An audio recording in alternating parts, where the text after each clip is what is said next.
और बाकी जो नेक्स्ट अमाउंट जाना था 10 डेज़ के बाद जाना था उनको। बट उन्होंने 5वें दिन ही शूट रोक दिया। बोले सर अब कोई पेमेंट की बात ही नहीं कर रहा है। तो मैंने बोला पेमेंट की बात तब करेंगे जब आपका नेक्स्ट पेमेंट ट्रांज़ैक्शन का टाइम आएगा। तो उससे पहले हम क्या बात करें आपसे? तो बोले नहीं सर हमको पेमेंट का आप क्लियर करिए तो हम शूट पे आएँगे। तो मैंने पहले दिन रिक्वेस्ट किया मैंने 5th डे में कि सर आप आ जाओ, आज शूट कर लो हमारे साथ, ठीक है? तो हम कुछ ना कुछ करते हैं। अब उसके बाद ये बात हुई, आए शूट पे, नेक्स्ट डे जब 6th डे पे शूट लगाया मैंने, तो ये शूट पे नहीं आए। फिर वही पैसे का इनका प्रॉब्लम कि सर मेरा पेमेंट करा दो, मेरा पेमेंट क्लियर करो, तो मैं आऊँगा शूट पे, नहीं तो नहीं आऊँगा। तो फिर मैंने उनको बोला कि सर एक काम करो, अगर आप इस तरह से डेली-डेली ड्रामा करोगे और शूट पे नहीं आओगे, प्रॉब्लम क्रिएट करोगे, आपको पता नहीं है कि मैं कर्जा लेके ये फ़िल्म बना रहा हूँ, इंटरेस्ट पे मैं फ़िल्म बना रहा हूँ लोन उठा के, और आप लोग इतना समझते नहीं हो, आप लोग समझते नहीं हो इतना। तो उसके बाद उन्होंने बोला नहीं सर पेमेंट दोगे तो मैं आऊँगा, नहीं तो नहीं आऊँगा। तो मैंने ठीक है, तो एक काम करो आपका पैकअप है, आप होटल छोड़ के जा सकते हैं, अभी से होटल चेकआउट कर दीजिए। तो उन्होंने बोला कि ठीक है हम जा रहे हैं। अब उसके बाद जब फ़ोन आया मुझे होटल से कि आपके 3 एक्टर यहाँ से चेकआउट करके चले गए। तो वहाँ 3 एक्टर चले गए, फिर पता चला कि श्रीधर दुबे, पंकज शर्मा ये सब कोई चले गए वहाँ से। अब मैं डर गया सर कि मेरी फ़िल्म बंद हो गई, अभी करियर शुरू होने से पहले ही मेरा करियर खत्म हो जाएगा और लोन ऊपर चढ़ गया, तो कहीं ऐसा ना हो कि मुझे फांसी लगाना पड़ जाए। उसके बाद फिर मैं इनको ढूँढना शुरू किया, कहाँ गए? सबका फ़ोन स्विच ऑफ था। फिर ये मुझे मैहर देवी मंदिर के रोड पे मिले। मैंने इनसे बात किया कि सर अचानक ऐसे-कैसे तुम शूटिंग छोड़ के जा सकते हो? वो श्रीधर से।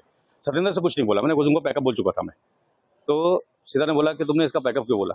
तो मैंने बोला पैकअप इनका बोला, तुम्हारा नहीं बोला। तुमने फ़ोन क्यों स्विच ऑफ किया? तुम क्यों शूट पे नहीं आए? बोला पंकज जी को बोला, पंकज जी आप क्यों नहीं आप क्यों यहाँ से भाग गए? तो श्रीधर बोलता है हमारी यूनिटी है, हमारा एक्टर का एसोसिएशन है, हमारा यूनियन है, तो हम अगर एक एक्टर के साथ निकाला जाएगा फ़िल्म से तो हम सब एक्टर फ़िल्म छोड़ देंगे।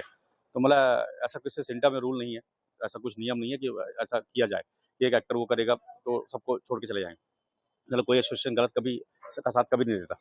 अब इसका इन्होंने हमारी इनकी बहस हुई श्रीधर की मेरी, और आर्गुमेंट हुआ, गाली-गलौज हुआ, झड़प भी हुई।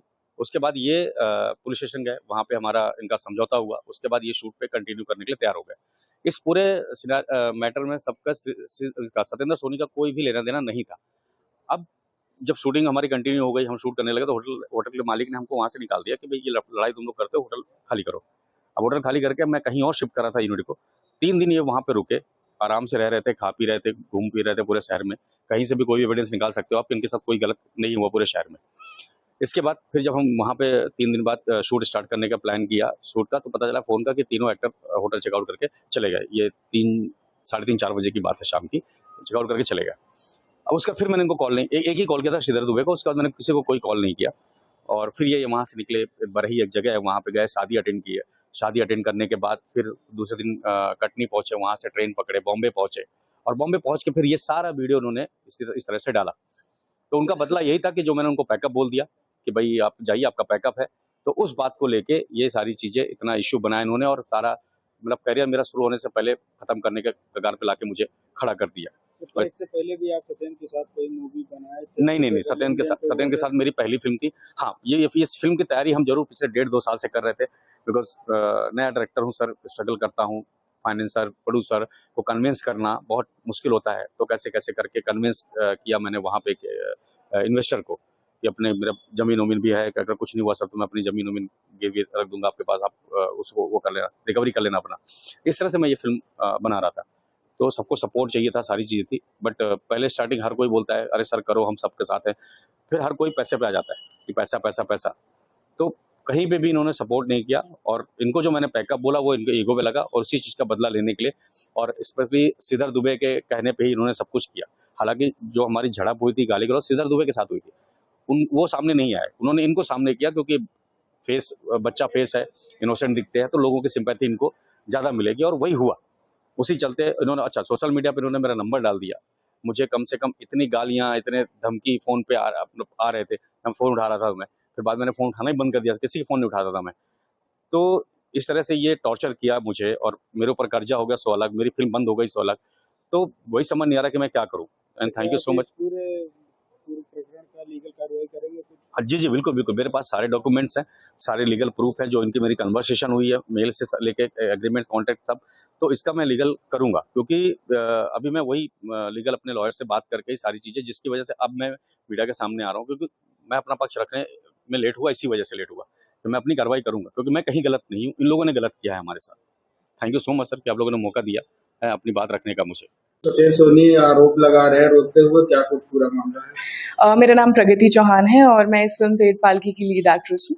और ये सारा मुद्दा जितना भी सत्येंद्र सोनी और मास्टरमाइंड श्रीधर दुबे जो ये सारी चीज़ें कर रहे हैं वो बिल्कुल ही गलत है, गलत और झूठे एलिगेशन है। बिकॉज हम लोगों की आंख देखी चीज़ें हैं कि हम एज एन एक्टर मैं वहाँ पे सर के साथ मौजूद थी और भी हमारे टीम के मेंबर्स मौजूद थे जिन्होंने ये सारी चीज़ें देखी कि किस तरीके से उन्होंने एक झूठा एलिगेशन लगा के ये सब किया, एक अनप्रोफेशनल बिहेवियर दिखाया जहाँ पे वो सेट पर 2 से 3 घंटे लेट आना शुरू कर दिया उन्होंने। और उनके नेक्स्ट पेमेंट से 5 दिन पहले उन्होंने बोला कि मेरा पेमेंट कराओ और आज पूरा कराओ। जब सर उनसे बात करने के लिए गए उन्होंने फ़ोन ऑफ कर दिया। फ़ोन ऑफ करने के बाद सर अपना सेट छोड़ के होटल में उनसे बात करने गए तो पता चला कि वो होटल से भाग चुके हैं। फिर उन्हें ढूंढा हर जगह, तो वो माता रानी के मंदिर के पास मिले हम लोगों को और सर ने उनसे बात करी। बात करने के दौरान उन लोगों ने गाली गलौज करना सर के साथ शुरू कर दिया, श्रीधर दुबे ने। और जब ये सारी चीज़ें हुई तो मैंने उनसे रिक्वेस्ट करी कि प्लीज़ आप ये सब मत करिए, फिल्म कंप्लीट करिए, हम सबकी मेहनत लगी हुई है पिछले 7 महीने से। और मैं मोटा मोटा बताऊं तो शायद 2.5 साल से हम इस पर्टिकुलर फिल्म पे काम करने की कोशिश कर रहे थे। और कितनी गट्स लगते हैं कि एक प्रोड्यूसर को खड़ा करना और फिर उसके बाद पैसा लगाना और एक फिल्म बनाना, सबको बुलाना, बहुत मेहनत का काम है। और उन्होंने जो भी अनप्रोफेशनल बिहेवियर दिखाया उसके लिए सर ने उनको बोला कि आप ये सब नहीं कर सकते। जब मैंने ये सारी चीज़ें बोली कि प्लीज़ चल के शूट करिए तो उन्होंने मेरे साथ बदतमीज़ी करनी शुरू कर दी। और जब मैंने सर का साथ दिया और बाकी लोगों ने सर का साथ दिया तो उन्होंने हमारे साथ बदतमीज़ी करनी शुरू कर दी।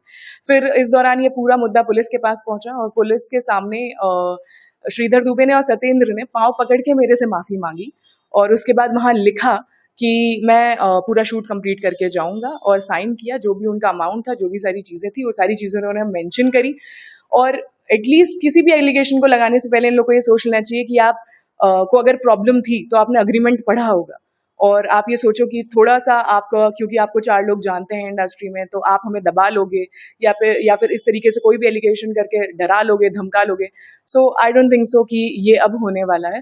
बिकॉज पुष्पेंद्र सर का मैं इसलिए भी थैंक यू करती हूँ बिकॉज उन्होंने हम जैसे बच्चों को जो अपॉर्चुनिटी दी है वो बहुत मुश्किल से मिलती है सर। और भी हमारे जो एक्टर्स हैं, जो नए एक्टर्स हैं, उनको ये लोग डिमोटिवेट करते थे, गालियां देते थे, ये बोलते थे हम तो तुम लोग की रैगिंग करेंगे, ठीक है, और उन लोगों को लाइंस नहीं बोलने देते थे।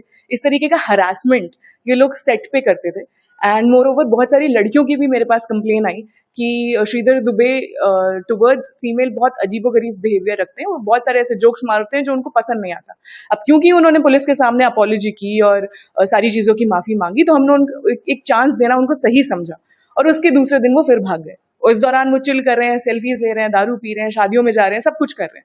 और फिर ये सारी चीज़ें हुई कि अब हम लोग बीच में अटक गए, सर के ऊपर कर्जा हो गया है।